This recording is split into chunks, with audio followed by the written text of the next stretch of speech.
Ser podcast.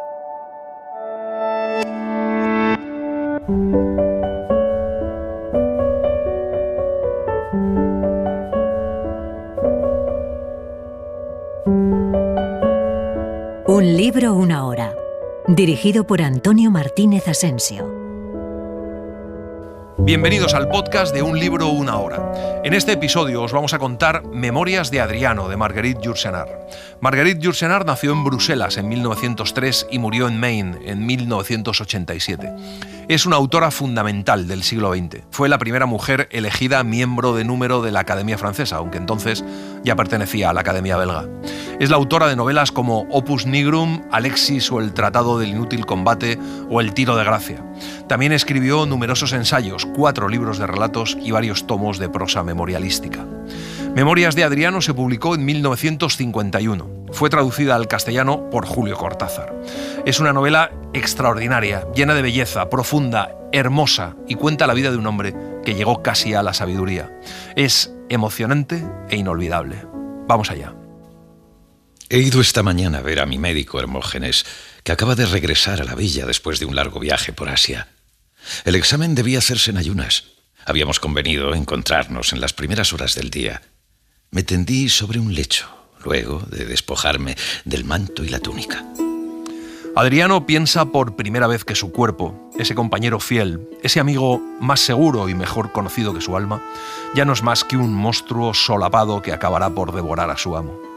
Sus piernas hinchadas ya no le sostienen durante las largas ceremonias romanas. Se sofoca. Tiene 60 años. He llegado a la edad en que la vida para cualquier hombre es una derrota aceptada.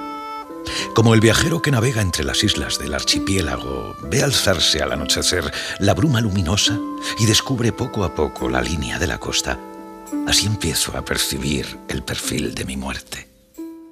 Adriano ha renunciado a la caza, que siempre le gustó. La renuncia a montar a caballo es un sacrificio aún más penoso. Si Adriano hubiera podido elegir su condición, habría elegido la de centauro. Las relaciones entre Borístenes, su caballo, y él eran de una precisión matemática.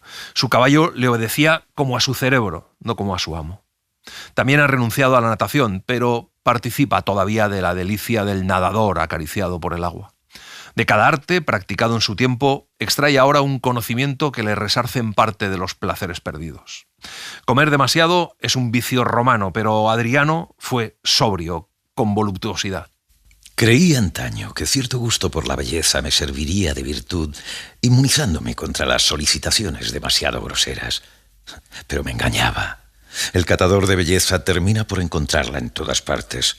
Filón de oro en las venas más innobles, y goza al tener en sus manos esas obras maestras fragmentarias, manchadas o rotas, un placer de entendido que colecciona a solas una alfarería que otros creen vulgar. De todas las felicidades que lentamente abandonan a Adriano, el sueño es una de las más preciosas y también de las más comunes. Por lo demás, la enfermedad y la vejez tienen también sus prodigios y reciben del sueño otras formas de bendición.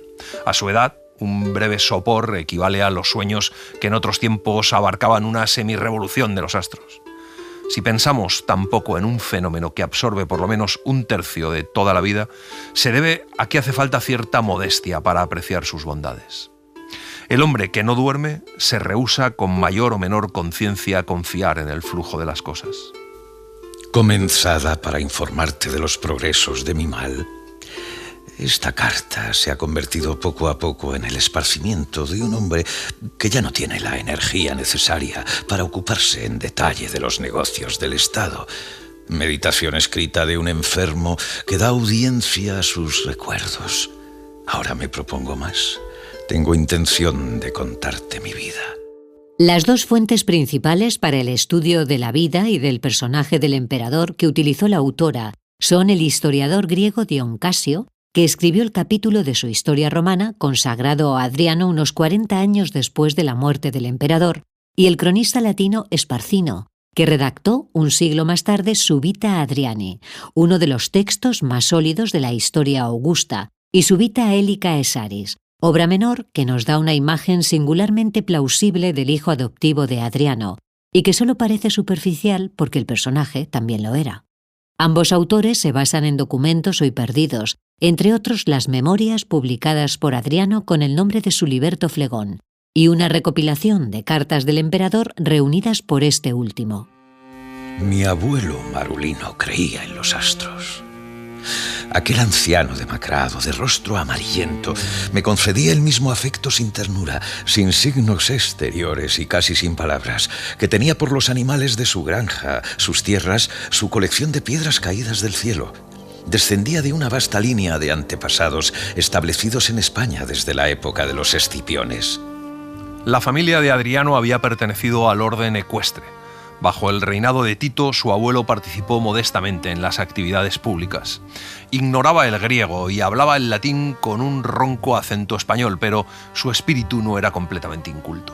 Marulino era el hombre de la tribu, andaba siempre a cabeza descubierta, sus pies encallecidos prescindían de las sandalias.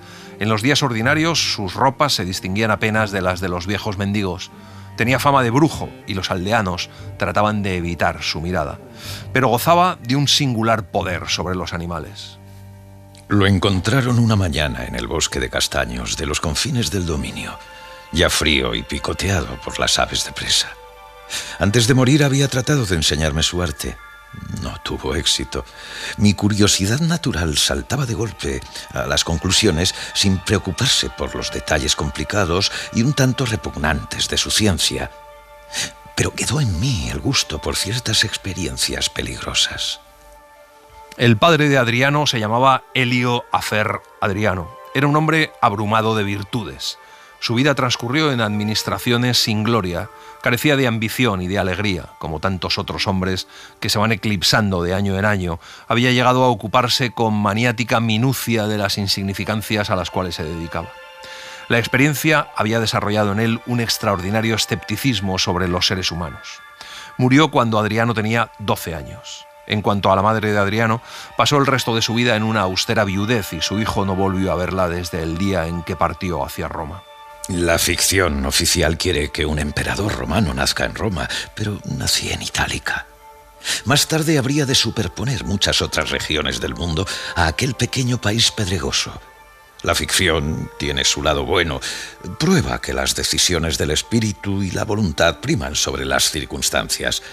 El verdadero lugar de nacimiento es aquel donde por primera vez nos miramos con una mirada inteligente. Mis primeras patrias fueron los libros y en menor grado las escuelas. Adriano siempre agradecerá a Ascauro que le hiciera estudiar el griego a temprana edad.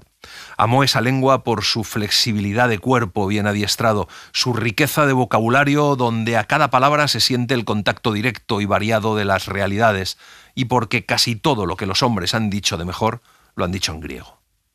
Adriano administró el imperio en latín. Su epitafio será inscrito en latín sobre los muros de su mausoleo a orillas del Tíber, pero ha pensado y ha vivido en griego. Con 16 años, Adriano volvía de un periodo de aprendizaje en la Séptima Legión, acantonada en el corazón de los Pirineos, y su tutor creyó oportuno equilibrar mediante el estudio aquellos meses de vida ruda y cacerías salvajes. Le envió a Atenas, y Atenas conquistó a Adriano de inmediato. A pesar de las leyendas que me rodean, he amado muy poco la juventud, y la mía menos que ninguna otra.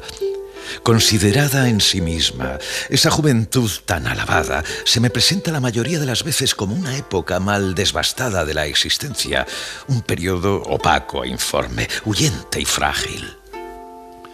El reinado de Domiciano llegaba a su fin. Trajano, primo de Adriano, se había cubierto de gloria en las fronteras del Rin y se convirtió en un hombre popular. La tribu española se afianzaba en Roma. El apetito de poder, dinero y gloria de Adriano era ya innegable. Abandonó Atenas por la ciudad donde hombres envueltos en pesadas togas luchaban contra el viento de febrero, donde el lujo y el libertinaje estaban privados de encanto, pero donde las menores decisiones afectaban al destino de una parte del mundo: Roma. El advenimiento de una virtuosa clase media anunciaba un cambio de régimen.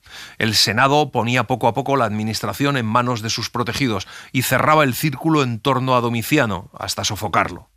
Adriano fue nombrado juez del tribunal encargado de los litigios sucesorios. Desde esa modesta función, Adriano asistió a los últimos golpes del duelo a muerte entre Domiciano y Roma. el ejército conspiraba para matarlo. Había yo conservado mi acento provinciano. Mi primer discurso en el tribunal hizo reír a carcajadas. Aproveché entonces mi frecuentación de los actores que escandalizaban a mi familia.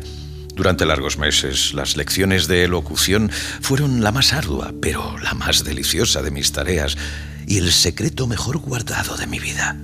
Hasta el libertinaje se convertía en un estudio en aquellos años difíciles. Adriano no era muy querido. La afición a las artes, por ejemplo, resultaba incómoda en los primeros peldaños de la autoridad. Su helenismo se prestaba a las sonrisas. En el Senado le llamaban el estudiante griego. De haberse prolongado en exceso, esa vida en Roma me hubiera agriado, corrompido, gastado. Me salvó el reingreso en el ejército, que también tiene sus compromisos, pero más sencillos. La incorporación significaba viajar, y me puse en marcha lleno de júbilo. Había sido nombrado tribuno en la 10ª Legión, la coadjutora. Pasé a orillas del Alto Danubio, algunos meses lluviosos de otoño, sin otro compañero que un libro de Plutarco que acababa de aparecer. Luego fue trasladado a la 5ª Legión Macedonia, acantonada en las fronteras de la Moesia inferior. La noticia del asesinato de Domiciano, anunciada a los pocos días de su llegada al campamento, no asombró a nadie y alegró a todo el mundo. Trajano no tardó en ser adoptado por Nerva. La avanzada edad del nuevo príncipe daba a esta sucesión un carácter perentorio. Aquellas legiones funcionaban con la precisión de una máquina de guerra bien engrasada. La atención del ejército había dejado de concentrarse en las querellas de palacio para fijarse en los asuntos exteriores del imperio. El patriotismo romano, la creencia inquebrantable en los beneficios de la autoridad y la misión de Roma sobre los pueblos hacía que aquellos profesionales ejercieran una brutalidad a la cual Adriano no estaba acostumbrado. Estaba persuadido, sin embargo, de que un menor número de demostraciones, unido al ejercicio de una mayor actividad mental, hubiera bastado para someter a ciertos jefes, para ganar la adhesión de los otros. Y decidí consagrarme a esta última tarea que todo el mundo desdeñaba. Trajano estaba en la Germania inferior.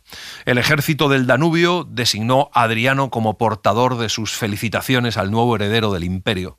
A los 3 días de marcha, en plena Galia, Adriano supo de la muerte de Nerva. Sintió la tentación de adelantarse al correo imperial y de llevar personalmente a Trajano la noticia de su advenimiento como emperador. Solo se detuvo en Treveris, donde su cuñado Serviano residía en calidad de gobernador. Era un hombre tortuoso, empeñado en perjudicar a Adriano, y concibió el plan de adelantarle enviando su propio correo a Trajano. 2 horas después, Adriano fue atacado al vadear un río. Hirieron a su ordenanza y mataron a los caballos. Tuve que hacer 12 millas a pie antes de dar con un campesino que me vendiera su caballo. Llegué esa misma noche a Colonia, aventajando apenas al correo de mi cuñado. Esta especie de aventura tuvo éxito y el ejército me recibió con un entusiasmo acrecentado. El emperador me retuvo a su lado en calidad de tribuno de la 2ª Legión, la fiel. Trajano recibió la noticia de su advenimiento con admirable desenvoltura. Seguía siendo el de siempre, el que sería hasta su muerte, un jefe. Adriano le inspiraba muy poca confianza. Trajano era 24 años mayor que él y era su cotutor desde la muerte del padre de Adriano. Trajano hacía lo imposible por ayudar a Adriano si mostraba ser digno y le trataba con más rigor que nadie si resultaba incompetente. Trajano era poco cultivado y sentía un gran respeto por los filósofos y los letrados, pero no le gustaba tener a su lado a un joven demasiado teñido de literatura. Un incidente de la vida privada estuvo muy pronto a punto de perderme. Un bello rostro me conquistó. Me enamoré apasionadamente de un jovencito que también había llamado la atención del emperador. La aventura era peligrosa y la saboreé como tal.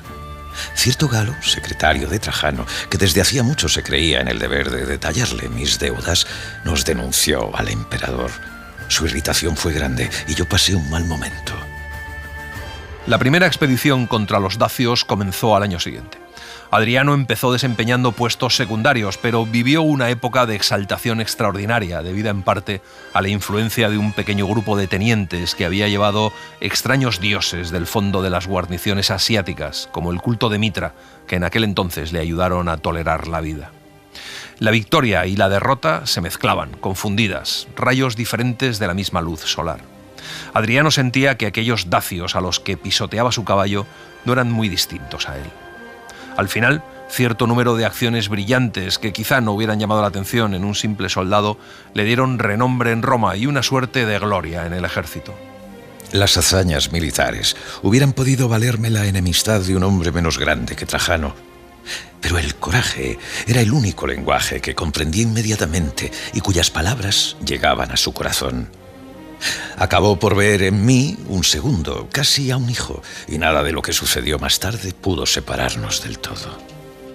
La incipiente popularidad de Adriano dio a su segunda estadía en Roma algo de un sentimiento de euforia. Trajano le entregó 2 millones de sestercios para hacer regalos al pueblo. Adriano gozaba de la administración de su propia fortuna, que era considerable, y vivía a salvo de preocupaciones de dinero. Aceptó desempeñar la aburrida función de curador de las actas del Senado. La emperatriz, cuyos gustos literarios se parecían a los de Adriano, persuadió a Trajano de que dejara a Adriano preparar sus discursos. Aquel fue el primero de los buenos oficios de Plotina. Trabajar para Trajano me produjo un placer semejante al que los ejercicios de retórica me habían proporcionado en la adolescencia. A solas, en mi habitación, estudiando mis efectos ante un espejo, me sentí emperador. La verdad es que aprendí a serlo. Las audacias de que no me hubiera creído capaz se volvían fáciles cuando era otro quien las endosaba. El pensamiento del emperador, simple pero inarticulado y por tanto oscuro, se me hizo familiar. Aquellas funciones casi secretas le valieron la intimidad del emperador y hasta su confianza, pero la antigua antipatía continuaba. El emperador detestaba instintivamente a los subalternos indispensables. La emperatriz creyó ayudar a la carrera de Adriano arreglando su matrimonio con una sobrina nieta de Trajano, pero el emperador se opuso obstinadamente. Aquel matrimonio, aligerado por una ausencia casi continua, fue para Adriano siempre una fuente de irritaciones y de inconvenientes, pero le hizo pertenecer más que nunca a la familia, donde todo desagradaba a Adriano, salvo el hermoso rostro de Plotina. La noticia de las incursiones sármatas llegó a Roma mientras se celebraba el triunfo dacio de Trajano. La fiesta, largo tiempo diferida, llevaba ya 8 días. Se había precisado cerca de 1 año para hacer venir de África y Asia los animales salvajes que habrían de ser abatidos en masa en la arena. La masacre de 12.000 fieras, el metódico degüello de 10.000 gladiadores, convertían a Roma en un lupanar de la muerte. La guerra duró 11 meses y fue atroz. Adriano fue destinado en las fronteras. Otro peligro empezó a asomar. 4 años de requisiciones oficiales habían arruinado las aldeas de la retaguardia. Las rapiñas de la soldadesca presentaban un problema quizá menos esencial, pero más visible. Adriano puso de moda una austeridad que fue el primero en practicar. Inventó el culto a la disciplina augusta, que logró extender más tarde a todo el ejército. Envió a Roma a los imprudentes y a los más ambiciosos. Despidió a los funcionarios incapaces. Mandó ejecutar a los peores. Descubrió que podía ser despiadado. Su puesto en las fronteras le había mostrado una cara de la victoria que no figuraba en la columna trajana. Durante esos años que precedieron a la gran crisis, había tomado una decisión que llevó a mis enemigos a considerarme irremediablemente frívolo y que en parte estaba destinada a lograr ese fin y parar así todo ataque. Pasé algunos meses en Grecia. La política, por lo menos en apariencia, no tuvo nada que ver con ese viaje. Se trataba de una excursión de placer y de estudio. Fui nombrado arconte de Atenas. Y luego, Adriano fue nombrado gobernador de Siria. Trajano se reunió con él en Antioquía para inspeccionar los preparativos de la expedición a Armenia, que en su pensamiento preludiaba el ataque contra los partos. La parte septentrional de la Mesopotamia, abandonada por los partos, fue anexada sin dificultad. El emperador retornó a Antioquía para asentar allí sus cuarteles de invierno, dejando para la primavera la invasión del imperio parto propiamente dicho. Pero los pronósticos de Adriano seguían siendo sombríos. Los elementos judíos y árabes se mostraban más y más hostiles a la guerra. Apenas había retornado el emperador, una primera catástrofe sirvió de anuncio a las restantes. A mitad de una noche de diciembre, un terremoto dejó en ruinas la 4ª parte de Antioquía. Trajano, golpeado por la caída de una viga, siguió ocupándose heroicamente de los heridos. En su círculo más íntimo hubo varios muertos. César tenía razón al preferir el primer puesto en una aldea que el segundo en Roma. no por ambición o vanagloria, sino porque el hombre que ocupa el segundo lugar no tiene otra alternativa que los peligros de la obediencia, los de la rebelión y aquellos aún más graves de la transacción. Yo no era ni siquiera el segundo en Roma. A punto de partir para una arriesgada expedición, el emperador no había designado aún a su sucesor. Cada paso adelante daba una nueva oportunidad a los jefes del Estado Mayor. Pero entonces surgió el más sabio de los genios benéficos de Adriano, en la persona de Plotina. La emperatriz le había sostenido sin parecer darse cuenta de lo que hacía en momentos difíciles. Adriano y ella estaban de acuerdo en casi todo. Los dos tenían la pasión de adornar y luego despojar su alma, de someter el espíritu a todas las piedras de toque. Plotina me conoció mejor que nadie. Le dejé ver lo que siempre disimulé cuidadosamente ante otros. Por ejemplo, ciertas secretas cobardías. Quiero creer que, por su parte, no me ocultó casi nada. La intimidad de los cuerpos, que jamás existió entre nosotros, fue compensada por el contacto de dos espíritus estrechamente fundidos. El incendio que se incubaba en las tierras orientales estalló por todas partes. Los comerciantes judíos se negaron a pagar los impuestos, Cirene se sublevó y el elemento oriental asesinó al elemento griego. Las rutas que llevaban el trigo de Egipto a las tropas romanas fueron cortadas por una banda de celotes de Jerusalén. En Chipre, los residentes griegos y romanos cayeron en manos del populacho judío, que los obligó a matarse entre ellos en combates de gladiadores. Adriano logró mantener el orden en Siria, pero Israel aprovechaba para lanzarse contra un mundo del que la excluían sus furores religiosos, sus singulares ritos y la intransigencia de su Dios. Trajano, a pesar de la advertencia de un breve ataque de parálisis, seguía rehusándose a nombrar su heredero. El emperador levantó por fin el sitio de Atra y se decidió a volver sobre sus pasos, cruzando el Éufrates, que jamás hubiera debido franquear. Los calores tórridos y el hostigamiento de los arqueros partos hicieron todavía más desastroso aquel amargo retorno. El emperador partió en barco hacia Roma. Menos de 10 días después me despertó a mitad de la noche la llegada de un mensajero. Reconocí de inmediato a un hombre de confianza de Plotina. Me traía 2 misivas. Una, oficial, anunciaba que Trajano, incapaz de soportar la navegación, había sido desembarcado en Selinunte, en Cilicia, donde yacía gravemente enfermo en casa de un mercader. La otra carta, secreta, me anunciaba su muerte, que Plotina prometía mantener oculta el mayor tiempo posible, dándome así la ventaja de haber sido advertido el primero. Poco después, un nuevo correo anunció oficialmente a Adriano el deseo del emperador. Su testamento, donde le nombraba su heredero, acababa de ser enviado a Roma por mensajeros de confianza. Todo lo que desde hacía 10 años fuera febrilmente soñado, combinado, discutido o callado, se reducía a un mensaje de 2 líneas, trazado en griego por una mano firme y una menuda escritura de mujer. Los enemigos de Adriano acusaron a Plotina de aprovecharse de la agonía del emperador para hacer escribir al moribundo las pocas palabras que legaban a Adriano el poder. Los calumniadores fueron aún más groseros. El cadáver de Trajano fue quemado a orillas del mar, poco después de la llegada de Adriano, a la espera de los funerales triunfales que se celebrarían en Roma. El mismo día, la emperatriz viuda y sus familiares se embarcaron rumbo a Roma. Adriano volvió a Antioquía, acompañado a lo largo del camino por las aclamaciones de las tropas. Una calma extraordinaria se había adueñado de mí. La ambición y el temor parecían una pesadilla terminada. Siempre había estado decidido a defender hasta el fin mis probabilidades imperiales, pasara lo que pasare, pero el acto de adopción lo simplificaba todo.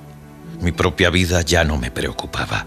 Podía pensar otra vez en el resto de los hombres. Si la vida de Adriano había vuelto al orden, no así el imperio. Y Adriano empezó a actuar. Suprimió de un trazo las conquistas peligrosas. Celebró conferencias de paz, negoció con los sátrapas. La fiebre de la rebelión disminuyó. Se restablecieron los acuerdos comerciales. Hizo la paz en Egipto. Equilibró la balanza entre los griegos y los judíos, eternos incompatibles. Aquellas razas que vivían en contacto desde hacía siglos no habían tenido jamás la curiosidad de conocerse ni la decencia de aceptarse. También hizo otras cosas, como ejecutar a su principal enemigo. Rechazó todos los títulos, hasta el de padre de la patria, que Augusto solo aceptó al final y del que Adriano no se consideraba todavía digno. Quería que mi prestigio fuese personal, pegado a la piel, inmediatamente mensurable en términos de agilidad mental, de fuerza o de actos cumplidos. Los títulos, devenir, vendrían más tarde y serían diferentes. Testimonios de victorias más secretas a las cuales todavía no osaba pretender. Bastante ocupado estaba por el momento en llegar a ser, o ser lo más posible, Adriano. Se acostumbró otra vez a los inviernos húmedos y cubiertos de hollín de Roma, a sus veranos africanos moderados por la frescura de las cascadas de Tibur. Acudía a los baños públicos en las horas de afluencia popular. Aprendió a soportar los juegos, pero a condición de que nadie fuera obligado a ejercer el oficio de gladiador contra su voluntad. Prohibió los baños mixtos a causa de riñas casi continuas. Trató de reducir la exorbitante cantidad de esclavos del Palacio Imperial. Se ponía de pie para recibir a sus amigos. Ordenó reducir el número de carruajes. Recuperó a su familia, su hermana Paulina y el mismo Serviano, su suegra Matidia. Tal vez a quien menos supo agradar fue a su mujer, que se retiró a vivir en la campiña. Frecuentaba la modesta casa donde la emperatriz viuda se entregaba a las graves delicias de la meditación y los libros. Volvió a ver a sus amigos. Gozó del placer exquisito de reanudar el contacto después de largas ausencias, de juzgar y ser nuevamente juzgado. En España, cerca de Tarragona, un día que visitaba solo una mina semiabandonada, un esclavo cuya larga vida había transcurrido casi por completo en los corredores subterráneos, se lanzó sobre mí armado de un cuchillo. Muy lógicamente, se vengaba en el emperador de sus 43 años de servidumbre. Lo desarmé fácilmente y lo entregué a mi médico. Su furor se calmó y acabó convirtiéndose en lo que verdaderamente era: un ser no menos sensato que los demás y más fiel que muchos. Adriano se ocupó de la esclavitud y hasta de la situación de las mujeres, de las leyes, de la diferencia extrema entre los hombres vergonzosamente ricos o desesperadamente pobres. Renunció a las contribuciones voluntarias ofrecidas al emperador por las ciudades, que no eran más que un robo disfrazado.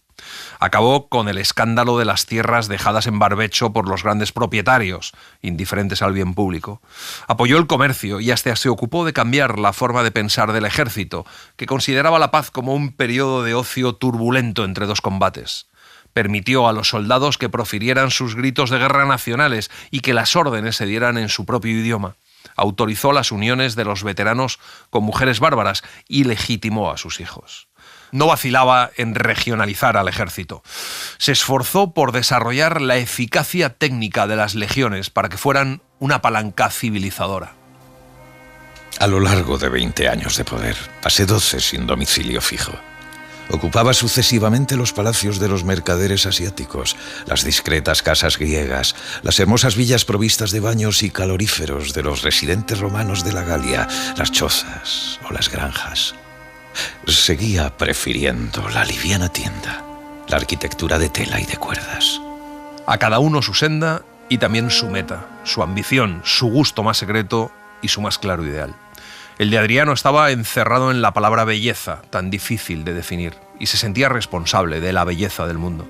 Quería que las ciudades fueran espléndidas, pobladas por seres humanos cuyo cuerpo no se viera estropeado por las marcas de la miseria o la servidumbre. Quería que a todos llegara la inmensa majestad de la paz romana, que el viajero más humilde pudiera errar en un país de un continente al otro sin formalidades vejatorias, sin peligros, que todo funcionara sin inconvenientes, que en un mundo bien ordenado los filósofos tuvieran su lugar y también lo tuvieran los bailarines. En Bretaña, Adriano decidió erigir una muralla que llevó su nombre, que dividía la isla por su parte más angosta y sirvió al mismo tiempo para proteger las regiones fértiles y civilizadas del sur contra los ataques de las tribus norteñas. Por aquel entonces empecé a sentirme Dios. Seguía siendo más que nunca el mismo hombre, inquieto hasta la locura, cuando le faltaba demasiado tiempo la cálida presencia del amor. Mi fuerza, mi agilidad física o mental se mantenían gracias a una cuidadosa gimnástica humana. Pero ¿qué puedo decir sino que todo aquello era vivido divinamente? Yo era Dios sencillamente porque era hombre. Creo que hubiera podido sentirme Dios en las prisiones de Domiciano o en el pozo de una mina. Si tengo la audacia de pretenderlo, se debe a que ese sentimiento apenas me parece extraordinario y no tiene nada de único. Adriano pasó en el Asia Menor el verano, deteniéndose en Bitinia para vigilar personalmente la tala de los bosques del estado. Una noche se leía una obra bastante abstrusa de Licofrón. Algo apartado, un muchacho escuchaba las difíciles estrofas con una atención a la vez ausente y pensativa. Sentado al borde de la taza de la fuente, mojaba los dedos en la bella superficie lisa. Adriano hizo que se quedara cuando se marcharon los demás. Era poco instruido, lleno de ignorancias, reflexivo y crédulo. Tenía una voz algo velada que pronunciaba el griego con acento asiático. De pronto, sabiéndose escuchado, o quizás contemplado, se turbó enrojeciendo y recayó en uno de esos obstinados silencios a los que acabé por habituarme. Así habría de nacer una intimidad. A partir de entonces me acompañó en todos mis viajes y comenzaron algunos años fabulosos. Se llamaba Antínoo y era griego. Su presencia era extraordinariamente silenciosa. Siguió en la vida de Adriano como un animal o como un genio familiar. Adriano le maravillaba su dura suavidad, su sombría abnegación, y sin embargo, aquella sumisión no era ciega. Solo una vez he sido amo absoluto, y lo fui de un solo ser. El cuerpo delicado de Antínoo se modificó continuamente a la manera de una planta y algunas de sus alteraciones fueron imputables al tiempo. El niño cambiaba, crecía. Una semana de indolencia bastaba para ablandarlo. Una tarde de caza le devolvía su firmeza, su atlética rapidez.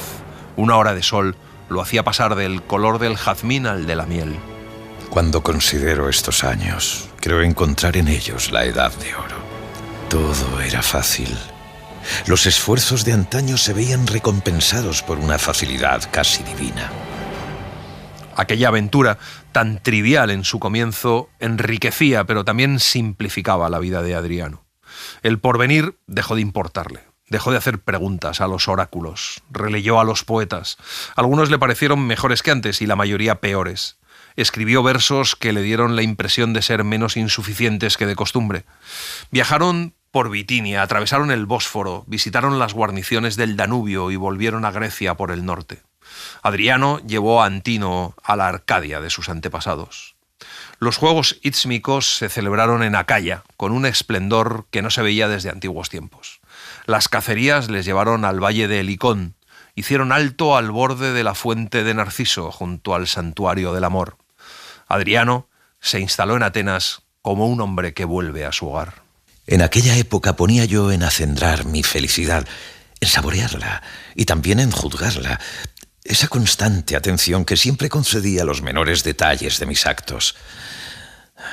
¿Y qué es la voluptuosidad sino un momento de apasionada atención del cuerpo? Toda dicha es una obra maestra. El menor error la falsea, la menor vacilación la altera, la menor pesadez la desluce, la menor tontería la envilece.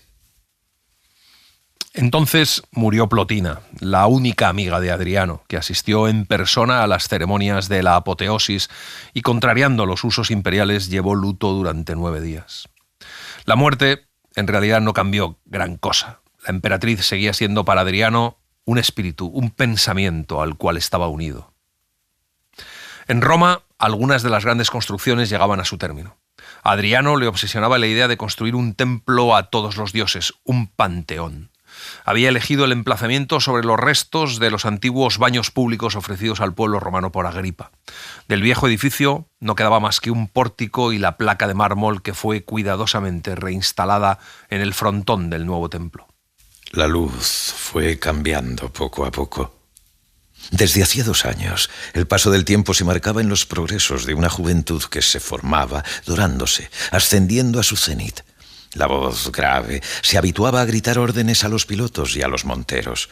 El corredor corría más lejos. Las piernas del jinete dominaban con mayor pericia la cabalgadura. El escolar que en Claudiópolis había aprendido de memoria largos fragmentos de Homero se apasionaba ahora por la poesía voluptuosa y sapiente, entusiasmándose con ciertos pasajes de Platón. Mi joven pastor se convertía en un joven príncipe. Tal vez Adriano terminó olvidando a la persona humana, al niño que se esforzaba vanamente por aprender el latín, que rogaba al ingeniero de Criano que le diera nociones de matemáticas, terminando por renunciar a ellas, y que al menor reproche se enfurruñaba y se iba a la proa del navío para contemplar el mar. Adriano no amaba menos, sino al contrario, pero el peso del amor se hacía cada vez más difícil de soportar. Una noche, en Esmirna, Adriano obligó a su bienamado a soportar la presencia de una cortesana. Su repugnancia llegó a la náusea. Más tarde se habituó. Aquellas vanas tentativas se explicaban con la esperanza de intentar una nueva intimidad, el deseo de instruirlo, de someter su juventud a las experiencias por las que había pasado la suya, y tal vez la intención de rebajarlo poco a poco al nivel de las delicias triviales que en nada comprometen. En el curso de un viaje por la Troade, visitamos la llanura del Escamandro bajo un verde cielo de catástrofe. La inundación, cuyos daños había venido a inspeccionar sobre el terreno, convertía en islotes los túmulos de las tumbas antiguas. Dediqué unos instantes a recogerme junto a la tumba de Héctor. Antino fue a soñar a la de Patroclo. No supe reconocer en el cervatillo que me acompañaba el émulo del camarada de Aquiles, y me burlé de aquellas fidelidades apasionadas que florecen sobre todo en los libros. Insultado, Antino enrojeció violentamente. En aquel corazón sombrío penetraban temores casi injustificados. Se inquietaba porque pronto cumpliría 19 años. Caprichos peligrosos, cóleras que agitaban en su frente obstinada los rizos de Medusa, alternaban con una melancolía semejante al estupor, con una dulzura cada vez más quebrada. Adriano llegó a golpearlo.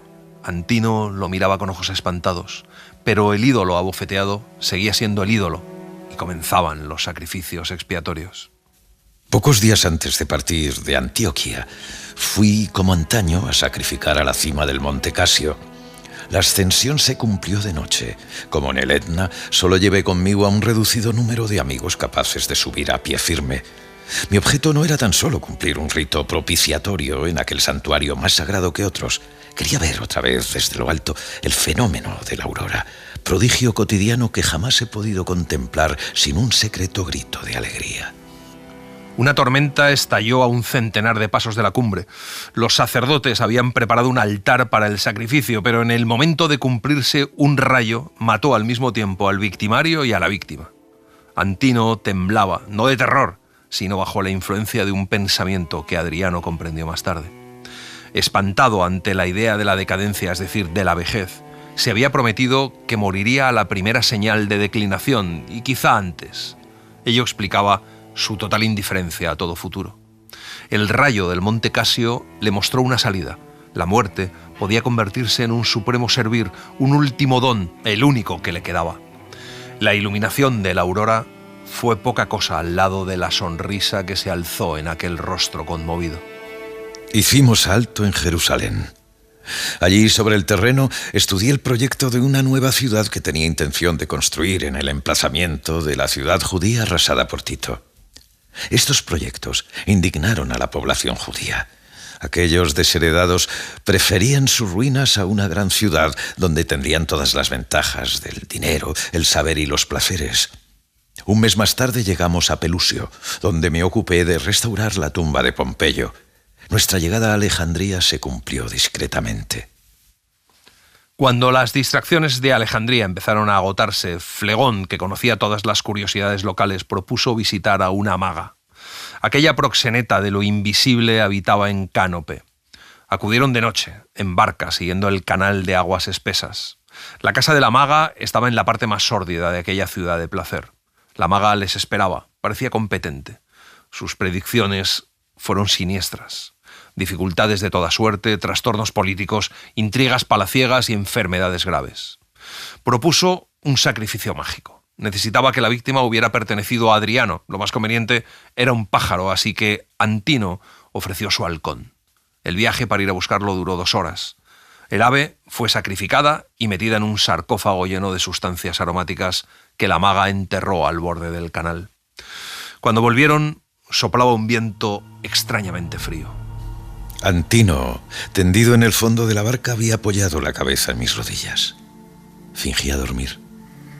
Mi mano resbalaba por su nuca bajo sus cabellos, pero ninguna caricia llega hasta el alma. Dormí hasta la hora de la sesión del Senado local a la cual asistí. Más tarde supe que Antino había aprovechado de esa ausencia para persuadir a Chabrias de que lo acompañara a Canope. Una vez allí volvió a casa de la maga. La noche anterior, Antino se había negado a ir a cenar con Adriano, pero de pronto apareció en la cena con una larga vestidura siria, tenue como la gasa. Regresaron juntos, pero por la mañana el rostro de Antino estaba empapado en lágrimas. Adriano le preguntó por qué lloraba y Antino contestó humildemente, excusándose por la fatiga. Su verdadera agonía se cumplió en ese lecho junto a Adriano. Al día siguiente se dieron cuenta de que el joven había abandonado la barca y ya habían pasado más de 2 horas de su partida. Bajaron todos a la ribera. Había una capilla junto al río, un pequeño edificio aislado pero dependiente del templo que Antino había visitado. En una mesa para las ofrendas, las cenizas de un sacrificio estaban todavía tibias. Quedaban restos de unos rizos cortados. No quedaba más que explorar el ribazo. Al borde de la última, a la luz del crepúsculo, encontraron una vestidura plegada y unas sandalias. Antino estaba tendido en el fondo, envuelto por el lodo del río. Aquel cuerpo tan dócil se negaba a dejarse calentar, a revivir. Lo transportamos a bordo. Todo se venía abajo. Todo pareció apagarse, derrumbarse el Zeus olímpico, el amo del todo, el salvador del mundo. Y solo quedó un hombre de cabellos grises, sollozando en el puente de una barca. 2 días después, Hermógenes consiguió hacerme pensar en los funerales. Antino fue embalsamado. Adriano visitó el templo cerca del cual se había consumado el sacrificio y habló con los sacerdotes. Su santuario, renovado, se convertiría otra vez en centro de peregrinación para todo el Egipto. Antino iba a nacer. Era una victoria contra la muerte imponer a aquella tierra siniestra una ciudad enteramente griega, un bastión que mantendría a distancia a los nómadas de Eritrea, un nuevo mercado en la ruta de la India. Antino había muerto. Me acordaba de los lugares comunes tantas veces escuchados. Se muere a cualquier edad. Los que mueren jóvenes son los amados de los dioses. La descripción de las efigies de Antino, hechas por el emperador en esta obra, y la imagen misma del favorito en vida, están inspiradas en los retratos del joven Bitinio encontrados en la Villa Adriana, que existen aún hoy en día. En lo que se refiere a los monumentos de Antino, recordemos que las ruinas de la ciudad fundada por Adriano en honor a su favorito todavía se mantenían a principios del siglo XIX, cuando Homar dibujó las planchas de la grandiosa descripción de Egipto, iniciada por orden de Napoleón y que contiene emocionantes imágenes de este conjunto de ruinas hoy destruidas. Hacia mediados del siglo XIX, un industrial egipcio las transformó en cal y las empleó para la construcción de fábricas de azúcar para las cercanías. Adriano volvió por tierra a Grecia. Tenía razones para pensar que aquella sería su última gira oficial por Oriente y quería más que nunca verlo todo por sus propios ojos. Atenas seguía siendo su etapa preferida. Adriano no lamentaba haber impuesto disciplinas griegas a su vida. Terminó aquel año la revisión de la Constitución ateniense, comenzada mucho antes. La administración de Italia, abandonada durante siglos a la voluntad de los pretores, no había sido nunca codificada definitivamente. Adriano redactó en esa época el Edicto Perpetuo, que la fija de una vez por todas. En Roma se estaban ocupando de agrandar el colosal mausoleo de Adriano, pero un nuevo proyecto le absorbió largamente, el Odeón, la biblioteca modelo provista de salas de clase y de conferencias que constituiría un centro de cultura griega en Roma. En las horas de insomnio andaba por los corredores de la villa, errando de sala en sala, turbando a veces a un artesano que trabajaba para colocar un mosaico en su sitio. Aparentemente mi vida era la cordura misma. Me aplicaba con mayor firmeza que nunca mi oficio de emperador, mostrando más discernimiento allí donde quizá faltaba algo de ardor de otros tiempos. Había perdido en parte mi gusto por las ideas y las relaciones nuevas, así como la flexibilidad intelectual que me permitía asociarme al pensamiento ajeno y aprovecharme de él a la vez que lo juzgaba. Pero los asuntos judíos iban de mal en peor. La reconstrucción de Jerusalén se convirtió en un problema continuo que iba ramificándose cada día, porque el odio y el desprecio recíproco eran irreparables. 2 legiones reforzaron los efectivos emplazados en Judea hasta que Julio Severo entendió que aquel enemigo podría ser exterminado, pero no vencido. La guerra de Judea fue el gran fracaso de Adriano, hasta el punto de que el emperador llegó a plantearse que aquello sería el final del imperio. Adriano se desplazó hasta allí. Al final, Judea fue borrada del mapa y recibió, conforme a las órdenes de Adriano, el nombre de Palestina. Adriano estaba agotado. Un accidente casi ridículo, una indisposición de niño, reveló la enfermedad agazapada detrás de aquella fatiga atroz. Durante una reunión del Estado Mayor, tuve una hemorragia nasal de la que me preocupé muy poco, pero que continuó durante la cena. En plena noche me desperté bañado en sangre. La hemorragia tardó mucho en poder ser controlada y Adriano se quedó tan débil que no podía ni andar. Descansó un tiempo en Sidón, en casa de un comerciante griego, antes de volver a Roma, donde 2 asuntos importantes esperaban a Adriano. Uno era la elección de su sucesor, que concernía al imperio entero. La otra era su muerte, que solo le concernía a él. Adriano no tenía hijos, pero no es la sangre lo que establece la verdadera continuidad humana. El imperio debía pasar al más digno, pero tan importante elección se le antojaba más difícil que nunca. Terminó adoptando a Lucio, un hombre que había leído más y mejor que los literatos profesionales y que tenía el más exquisito gusto para todas las cosas. En el Senado, donde tenía fama de hábil, había logrado celebridad como orador. Sus discursos, concisos y ornados a la vez, servían de flamantes modelos a los profesores de elocuencia. Fue pretor y más tarde cónsul. Tenía apenas 30 años. Lucio tomó el nombre de Helio César, pero la salud de Lucio empezó a preocupar a Adriano y poco después murió mientras trabajaba. En el Senado había tenido ocasión de reparar en un cierto Antonino, hombre de unos 50 años, descendiente de una familia provinciana lejanamente emparentada con la de Plotina. Me habían impresionado las atenciones deferentes y afectuosas al mismo tiempo que prodigaba a su suegro, anciano inválido que ocupaba el asiento contiguo al suyo. Releí su hoja de servicios. Aquel hombre de bien había mostrado ser un funcionario irreprochable en todos los puestos. Mi elección recayó en él. Pero una generación le parecía a Adriano poca cosa cuando se trataba de garantizar la seguridad del mundo. Quería prolongar más allá esa prudente filiación adoptiva y preparar para el imperio otra etapa en la ruta de los tiempos. Te conocí desde la cuna, pequeño Annio Vero, que por obra mía te llamas hoy Marco Aurelio. Esta larga carta en la que Adriano rememora su vida está dirigida a él, a Marco Aurelio, de quien Adriano se ha ocupado desde que era un niño. Adriano hace lo necesario para que Marco Aurelio sea adoptado por Antonino y así la sucesión estará garantizada, cumpliendo el sueño de Platón de ver reinar a un filósofo de corazón puro. Pero en el Senado, Adriano pide también que Antonino adopte al hijo de Lucio, que tendrá en esa forma a Marco Aurelio por hermano. Los 2 gobernarán juntos. Por una íntima contradicción, la ansiedad de la muerte solo dejó de imponerse en mí cuando los primeros síntomas de mi enfermedad aparecieron para distraerme de ella. Volví a interesarme en esa vida que me abandonaba.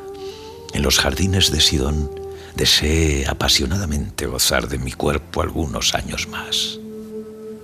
Adriano está de acuerdo en morir, pero no en asfixiarse. Así que no deja de espiarse a sí mismo. Funciones que antaño le resultaban fáciles y hasta agradables llegan a ser humillantes. El mal principal va acompañado de un cortejo de afecciones secundarias. Adriano, por ejemplo, pierde el oído. Vuelve a sentir la obsesión de la muerte, pero esta vez sus causas son visibles, confesables. Hubiera sido comprensible que el emperador, recluido en su casa de campo luego de poner en orden en los negocios del Estado, tomara las medidas necesarias para facilitar su fin, pero todo enfermo es un prisionero. Y Adriano no se siente con fuerzas para hundir la daga en su corazón.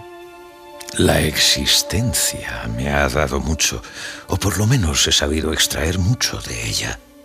En ese momento, como en los tiempos de mi felicidad y por razones absolutamente opuestas, me parece que no tiene ya nada que ofrecerme.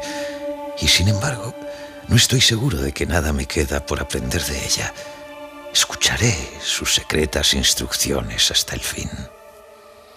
A veces, en contadas ocasiones, Adriano ha creído sentir el roce de un acercamiento, un ligero contacto, leve como el de las pestañas, tibio como el interior de la palma de una mano. Jamás sabrá si ese calor, si esa dulzura no emanaban simplemente de lo más hondo de sí mismo, últimos esfuerzos de un hombre en la lucha con la soledad y el frío de la noche. Antino y Plotina empiezan a parecerle tan reales como él. Pero la meditación de la muerte no enseña a morir y no facilita la partida. A primera vista, el robusto niño de los jardines de España, el oficial ambicioso que entra en su tienda sacudiendo de sus hombros los copos de nieve, parecen tan aniquilados como lo estaré yo cuando haya pasado por la pira. Pero sin embargo están ahí. Soy inseparable de ellos. El hombre que clamaba abrazado a un muerto sigue gimiendo en un rincón de mí mismo, pese a la calma más o menos humana de la que ya participo. Adriano se sumerge con cierta dulzura en las vanas regiones de los sueños. También los presagios se multiplican. Ahora todo parece una intimidación, un signo. Pero la paciencia da sus frutos. Cada vez sufre menos y la vida se vuelve casi dulce. No se enoja ya con los médicos. El porvenir del mundo ya no le inquieta, ya no se esfuerza por calcular angustiado la mayor o menor duración de la paz romana. Deja hacer a los dioses. Vendrán las catástrofes y las ruinas. El desorden triunfará, pero también, de tiempo en tiempo, el orden. La paz reinará otra vez entre dos periodos de guerra. Las palabras, libertad, humanidad y justicia recobrarán aquí y allá el sentido que hemos tratado de darles. No todos nuestros libros perecerán. Nuestras estatuas mutiladas serán rehechas y otras cúpulas y frontones nacerán de nuestros frontones y nuestras cúpulas. Algunos hombres pensarán, trabajarán y sentirán como nosotros. Los medicamentos ya no actúan. La inflamación de las piernas va en aumento y Adriano dormita sentado más que acostado. Una de las ventajas de la muerte, piensa, será estar otra vez tendido en un lecho. Su mausoleo estará terminado a tiempo para el transporte de las cenizas. Todos sus amigos le rodean y lloran sin poder disimularlo. Hasta el fin, Adriano habrá sido amado humanamente. Mínima alma mía, tierna y flotante, huésped y compañera de mi cuerpo, descenderás a esos parajes pálidos, rígidos y desnudos, donde habrás de renunciar a los juegos de antaño. Todavía un instante miremos juntos las riberas familiares, los objetos que sin duda no volveremos a ver. Tratemos de entrar en la muerte con los ojos abiertos.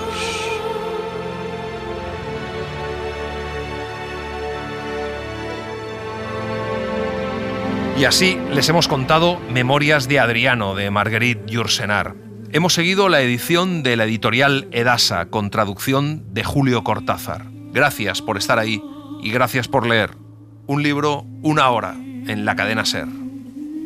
Un programa escrito y dirigido por Antonio Martínez Asensio, con la voz de Eugenio Barona y la participación de Olga Hernán Gómez. Diseño sonoro de Mariano Revilla. Edición y montaje de sonido de Pablo Arévalo. Y en las redes, Laura Martínez Pérez. Suscríbete a Un Libro, una hora. Todos los episodios y contenidos adicionales en la app de Cadena SER y en nuestros canales de Apple Podcast, Spotify, iVoox, Google Podcast y YouTube. Escúchanos en directo en la SER los domingos a las 5 de la mañana. Cadena SER. La radio.